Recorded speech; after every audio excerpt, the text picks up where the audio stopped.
Que retenir du chapitre 8 ? Les mobilités touristiques internationales. Le tourisme prend aujourd'hui de très nombreuses formes, telles que le tourisme balnéaire, le tourisme sportif ou le tourisme vert.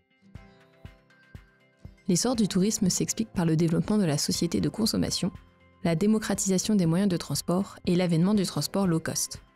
C'est pourquoi le tourisme est aujourd'hui accessible à une grande part de la population des pays développés. Le désir de voyage repose sur des imaginaires, mais aussi sur l'accessibilité. En effet, le tourisme repose sur le dépaysement et la découverte de paysages, de cultures ou de patrimoines différents. Il existe à la fois un tourisme domestique, au sein d'un même pays, et un tourisme international.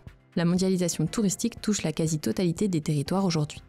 Cependant, quelques foyers touristiques émetteurs et récepteurs concentrent l'essentiel des flux.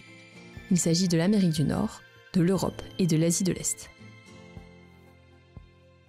D'autre part, la mondialisation touristique contribue à uniformiser les pratiques. Même si des différences culturelles persistent, on retrouve des pratiques communes sur l'ensemble des espaces touristiques. Le tourisme se concentre dans certains lieux, tels que les sites patrimoniaux, les stations touristiques et les métropoles. Il contribue aussi à produire des lieux spécifiques, par exemple dans les Rivieras, qui sont des littoraux composés de nombreuses stations balnéaires. Le tourisme est ainsi un facteur de développement, mais aussi une source de conflits, notamment dans le cadre de l'over-tourisme.